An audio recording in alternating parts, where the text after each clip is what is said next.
배울 부분은 물질 간의 변화.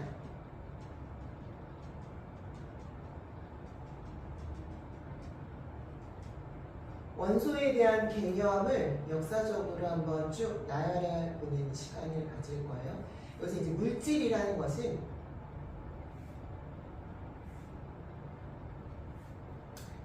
물질은 우리가 알고 있는 지금 여기 책상이라든가 아니면 여기에 컴퓨터를 이루고 있는 플라스틱이라든가 이런 것들 이제 물질이라고 하는데, 이 플라스틱이나 책상에 들어있는 물질들은 우리가 순수하게 한 가지 물질일 수도 있고 아니면 두 가지 이상으로 섞여 있는 혼합물일 수도 있어요. 그래서 물질은 학년이 좀 올라가면 배우겠지만 순물질이라는 것이 있고 혼합물이라는 것이 있어요.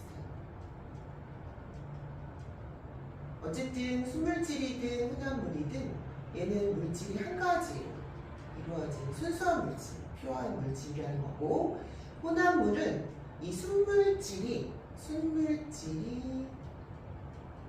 두 가지 이상 더 더해져도 돼요. 이렇게 된 거를 우리는 혼합물이라고 얘기를 해요. 어쨌든 순물질이나 혼합물을 이루기 위해서는 물질이라는 애가 만들어져야 되겠죠. 물질이 만들어지기 이전의 단계, 가장 기본적인 단계를 우리는 원소라고 얘기를 해요. 여러분들 많이 들어봤지만 요새 많이 들을 수 있는 수소라든가 산소라든가 질소. 수소는 이렇게 쓰죠. H, 원소 기호로. 그 다음에 산소는 O, 옥시즌. O라고 쓰고, 그 다음에 질소는 N. 이런 식으로. 그래서 한 가지 표현을 하면 동그랗게 생긴 어떤 모형을 상상하고 그린다면 이렇게 한 개의 동그라미씩을 우리는 원소라고 하고, 그걸로 이루어진 물질의 대표적인 예로는 H와 O로 이루어진, 여러분 제일 많이 알고 있는 H2O라는 물질이죠. 뭐예요? 물이죠. 물은 선생님 H를 이렇게 썼으니까 H가 두 개에, 그 다음에 O는 또 이렇게 썼으니까 O가 하나. 이렇게 보면 돼요. 원소와 물질은 틀리죠. 원소는 한 개의 동그라미로 되어 있는, 하나의 동그라미로 되어 있는 하나의 어떤 기본적인 입자이고, 그 다음에 물질은 그 기본적인 입자들이 뭉쳐서 만든 뭔가 성질을 나타내는 입자가 됩니다. 그래서 원소와 물질의 개념은 우리가 모형으로 나타낼 때는 좀 더 추가를 하면, 원소는 이렇게 선생님이 이런 모형으로 그렸잖아요. 이런 모형. 좀 더 크게 표현하면 이런 모형. 이런 모형. 이런 거. 이거를 우리가 뭐라고 얘기하냐면 원자라고 얘기해요. 구체적인 모형은 지구를 지구본으로 나타내는 것과 같아요. 원자. 그 다음에 이 원자를 모형으로 나타낸 이렇게 H2. 이게 H죠. H 두 개의 O 하나. 그래서 H2라는 얘를 구체적으로 모형을 나타낸 거를 우리는 분자라고 합니다. 그래서 원소의 구체적인 모형을 나타낸 거를 원자 모형 또는 원자라고 얘기를 할 수 있고요. 그 다음에 물질에 대한 모형을 나타낸 거를 분자 모형이라고 얘기를 하시는 거예요. 그래서 오늘 배울 물질 간의 변화는 물질이라는 애가 변화하는 건데, 결국은 물질이 변화하는 건 물질을 이루고 있는 원소에 대한 생각이 변화한 거를 배우게 될 거예요. 자세하게 설명이 들어갔죠? 세 가지 시대로 나눌 건데, 첫 번째 시대가 이제 고대. 여러분들 고대 하면은 이제 옷 입고 나오는 게 천 같은 거 사람들 막 둘러져 있고 머리 좀 이렇게 길고, 아니 머리가 아예 없으시고 이런 그런 분들이 나왔던 시대. 아테네 그 신전 주변에서 있을 만한 사람들, 그 그림에 나오시는 분들, 그때가 이제 고대라고 보시면 돼요. 그 다음에 고대 다음의 시대가 중세. 중세 다음의 시대가 근대.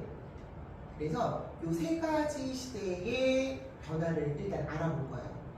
고대에 제일 처음 이제 원소에 대해서 원소라는 생각을 하신 거죠. 생각을 처음 했던 분이 이름은 탈레스라는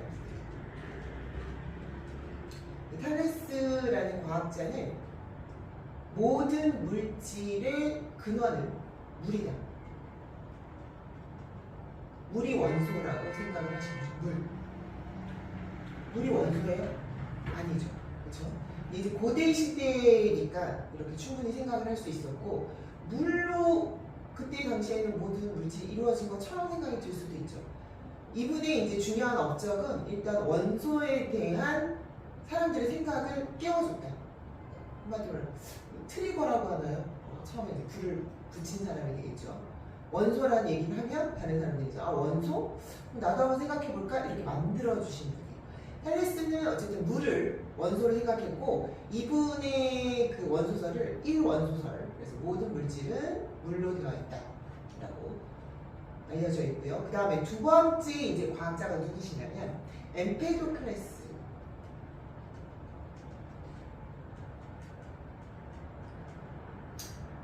이분이 이제 유명한 게 약간 여러분들 들어봤는지 모르겠지만 아리스토텔레스라는 분을 들어봤을 거예요. 그분과 약간 비슷한. 근데 이분이 먼저예요.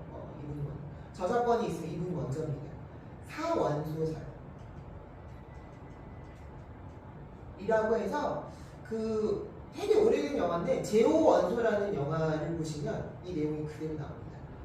물, 불, 흙, 공기.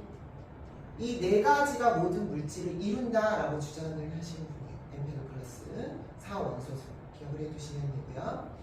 그 다음에 네 번째가 누구시냐면 데모크리토스. 그리고 다섯 번째 곧바로 쓸게요. 아리스토텔레스.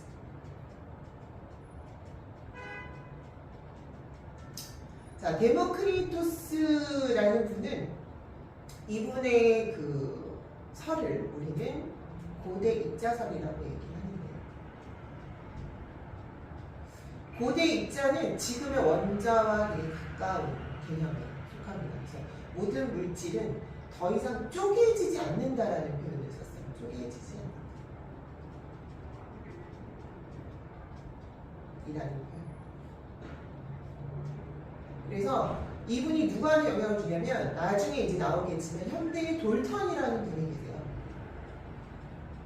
이 돌턴이라는 분이 원자를 아톰이라고 처음 명명하신 분이고 원자라는 말을 처음 쓰신 분이에요. 그래서 돌턴의 원자설이 상당히 유명한데 이 돌턴이 영향받은 사람이 바로 데모크리토스. 기억을 하고 계시면 되고요. 그 다음에 아리스토텔레스라는 분은 이 앞서 있는 탈레스와 엠페도클레스, 데모크리토스의 영향을 받긴 받았으나 그 중에 가장 이제 본인의 보기에 가장 합리적인 것 같은, 가장 일 것 같은 엠페도클레스의 4원소설을 그대로 받아들여서 4원소설에서 조금 더 추가를 합니다. 플러스 알파.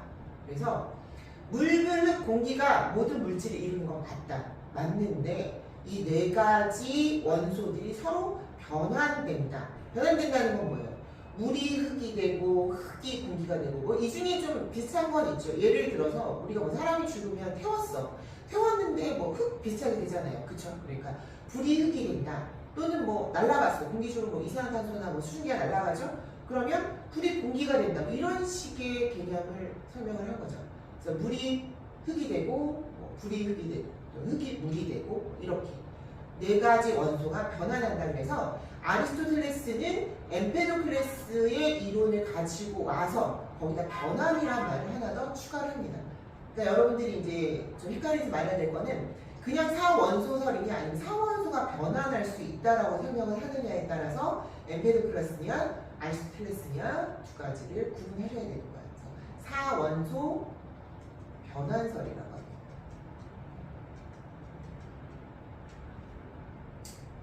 이 네 개 중에서 중요하게 많이 나오는 거는 아무래도 데모크리토스하고 아리스토텔레스의 내용을 좀 기억을 해주시면 돼요. 이 두 분은 또 첨가적으로 얘기를 하면 두 분이 이제 하나의 원자에 대한 개념으로 또 하나로 또 대립을 합니다. 어떤 게 있냐면 원자에 대한 개념이 이제 섰어. 원자에 대한 개념이 섰는데 데모크리토스는 쪼개고 쪼개면 더 이상 쪼개지지 않는 입자가 끝까지 맞는다라는 입자설을 주장을 했고요. 그게 이제 고대 입자설하고 같이 연결되는 거죠. 근데 아리스토텔레스가 이 데모크리토스의 입자설이 이제 좀 힘을 받자 아리스토텔레스는 뭐라고 얘기했냐면 쪼개면 없어진다. 아무것도 없어. 무. 그래서 먼지도 아니에요. 그냥 아예 없어지는 거예요. 그럼 물질이 이걸 다 쪼개고 나면 아예 없는 거예요. 투명해지는 거예요. 그래서 연속적으로 그냥 유에서 무로 된다는 거죠. 유에서 무가 뭐야? 그냥 이렇게 무한대로 가는 거죠. 연속적으로. 그래서 이 아리스토텔레스의 입자설에 대립되는 설을 우리는 연속설이라고 얘기합니다. 그래서 고대 네 가지에 대한 원소에 대한 설이 있었는 반면에 또 데모크리토스, 아리스토텔레스는 입자설과 연속설이 또 한 번 대립을 하는 거죠. 기억을 해두시면 좋아요. 그 다음에 이제 중세로 넘어갑니다. 중세에는 선생님은 이제 미드 같은 걸 미국 드라마 미드 같은 걸 되게 좋아해서 미드도 많이 보고 옛날 유럽 나오는 그런 미드 같은 걸 좋아하는데 보면은 왕좌가 좀 높죠. 약간 단상 위에 있고 왕 옆에 항상 이렇게 까만 망토 이렇게 입고 있는 사람이 있어요. 왕은 여러분 알다시피 좀 외롭죠. 외로운 왕 옆에서 왕한테 조언을 해주는 사람이 대부분 누구였냐면 중세시대 때에는 주술사 같은 사람이었습니다. 왜냐하면 현실적인 부분에서 좀 초현실적인 부분에 해야 그래도 왕을 좀 조언할 수 있지 않겠어요? 레벨 자체가. 그래서 중세시대에 그런 주술사들이 왕한테 어떤 조언을 해주는 역할을 하기도 하고 또 왕과 일반 기업체, 지금 말하면 상인들이라든가 아니면 정치인들을 연결시켜주는 역할도 했겠죠. 그래서 중간에서 상당히 부를 많이 축적을 합니다. 그래서 이 사람들이 중세시대 때 고대시대의 아리스토텔레스의 이 이론을 믿어요. 가장 이제 합리적이다. 왜냐면 아리스토텔레스도 그만큼 이제 지위가 있었기 때문에 아리스토텔레스의 상황서 변환설을 완전히 믿습니다. 뭐를 했느냐 그래서 그때 당시에도 금이 상당히 희소 가치가 있고 비쌌어요. 철도 마찬가지지만 금이 아주 비싸서 금을 만들면 떼돈을 벌 수 있죠. 떼돈을 벌기 위해서 사원소 변환설을 믿어서 여러 가지 금속들로 또는 뭐 보이지 않는 비금속들로 금을 만들려고 실험을 많이 합니다. 이 사람들의 이름을 우리는 연금술사라고 합니다. 금을 만들려고 노력한 사람들. 그래서 이 연금술사들은 누구의 영향을 받았다? 아리스토텔레스의 영향을 받았다. 그대로 그냥 연결할게요.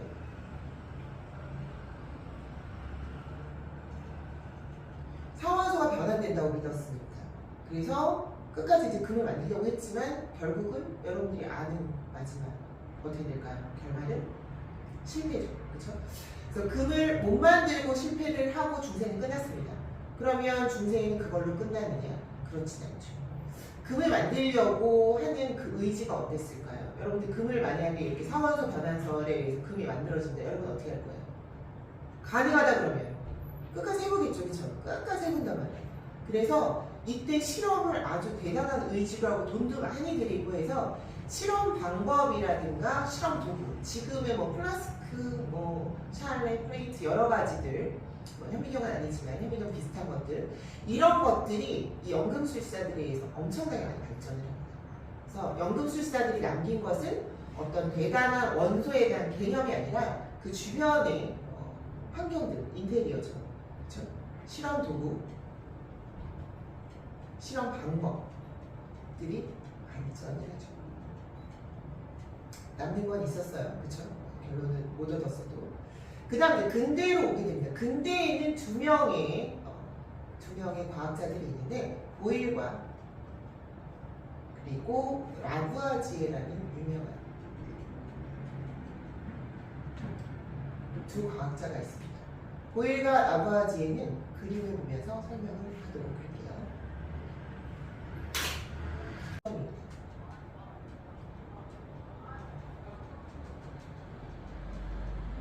여러분들 보일은 아마 1학년 때 들어보셨을 수도 있는데 기체 부피에 대한 설명하시는 분이죠.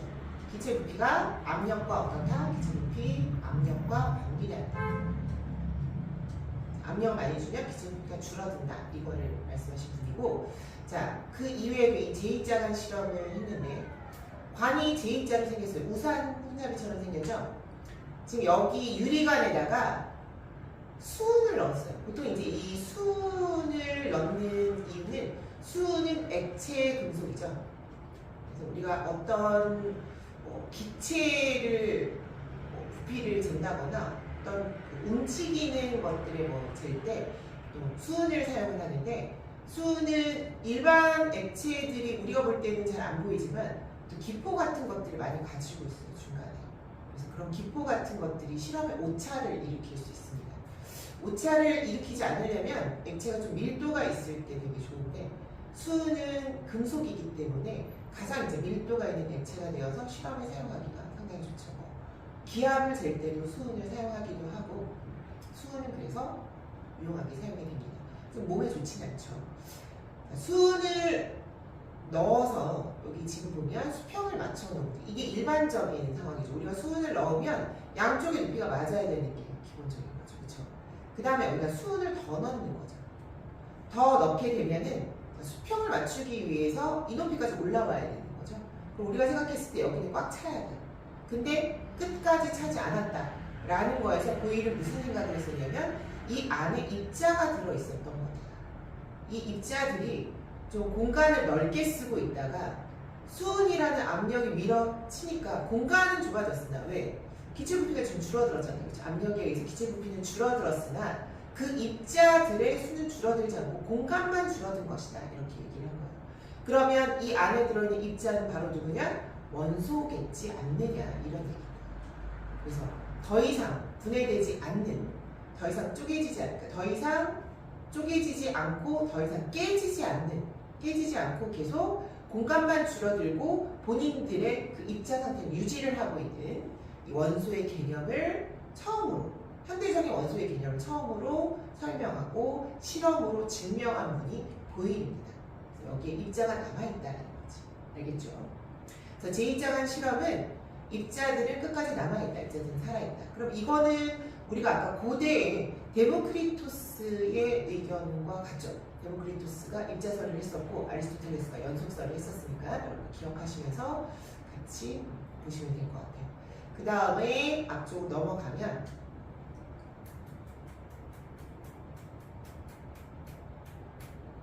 라부아지의 설명을 볼게요.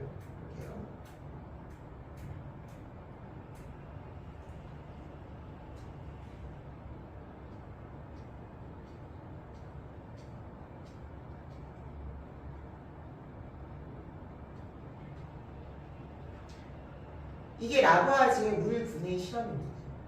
이 실험의 중요한 점 뭐냐면, 일단 결론부터 얘기를 하면, 물이라는 애는 지금 현재 이제 우리는 H2O라는 걸 알고 있죠. 라부아지에도 물이 원소가 아니라는 거를 전제로 하고 실험을 한 거예요. 그러면 물이 그 전까지는 뭐였는데, 탈레스부터 시작해서 엠페도클레스의 4원소설 아까 쭉 나왔지만 고대, 중세까지도 물은 하나의 원소로 여겨졌습니다. 물은 원소다 라고 생각을 하고 있었어요. 누구부터? 탈레스. 근데 물을 분해했어. 물을 어땠다는 얘기예요? 쪼갰다는 얘기예요. 그러면 물을 쪼갰다라는 건 뭐야? 물이 더 이상 원소가 아니다라는 얘기인 거죠. 알겠죠? 그래서 얼마나 중요한 의미를 갖냐면, 그 전까지 물이 원소라고 찰떡까지 믿었는데 물이 원소가 아니다. 깼죠. 그렇죠? 그래서 이 라부아지의 물 분해 실험은 상당히 중요한 실험. 물이 원소가 아니다. 한 가지가 아니었다. 자, 이 실험을 보면 일단 여기에 벽화로가 있고 되게 불이 많이 타고 온도가 상당히 높죠. 그 다음에 여기 냉각수가 있고 여기 마지막에 이제 수소가 나온다고 되어 있습니다. 이 실험에서 분해가 되면 수소와 산소 두 가지가 이제 나누어질 거예요. 일단 볼게요. 처음에 이제 주전자라고 표시를 한 거는 그냥 일반 컵이 아니라 주전자는 뭐겠어요? 뜨겁게 팔팔 끓인 물이 되겠죠. 상당히 뜨거운 물입니다. 뜨거운 물을 지금 주철관이라는 관을 통해서 흘려보내고 있는데 주철관은 지금 보는 것처럼 벽화로 중간을 타고 이렇게 나가게 돼 있어요. 파이프 자체가 뜨거운 물인데 심지어 불이 붙는 곳을 벽화로를 지나고 있어요. 온도를 상당히 높여주죠. 온도를 높여주면 물질은 반응이 상당히 좋아집니다. 반응이 안 일어나던 애들도 반응이 일어날 수 있고 심지어 철 같은 애들은 공기 중에서도 잘 산화가 되기 때문에 철을 그냥 공기 중에 놔두면 어떻게 돼요? 산소랑 물이 있으면 녹슬죠. 녹스는 거 우리가 산화라고 얘기를 하는데 산소와 물과 접했을 때 녹슬게 됩니다. 그러면 물 안에도 지금 산소 성분이 있죠. 간단하게 설명하면 그래서 주철관을 온도를 높여줬을 때 물 안에 들어있는 산소와 반응을 해서 산화철을 만드는 과정입니다. 그러면 주철관을 통과하고 나면 물에서 어떤 성분이 빠지게 되냐면 철을 산화시킨 산소가 빠지게 되고요. 그 다음 나머지 성분은 이제 수소인 거죠. 뜨거운 수소였을 때 이 뜨거운 수소는 상당히 이제 분자 운동이 활발하기 때문에 밀도가 상당히 약해요. 그래서 걔네들을 어디다가 지금 통과시키냐면 냉각수. 뜨겁게 했으니까 냉각수를 통과시키는 거죠. 냉각수를 통과하면 밀도가 커집니다. 즉 수소들이 좀 뭉치게 되죠. 뭉친 수소들이 지금 밑으로 내려왔다가 이건 이제 분자 운동이 세니까 이렇게 내려올 수 있는 거예요.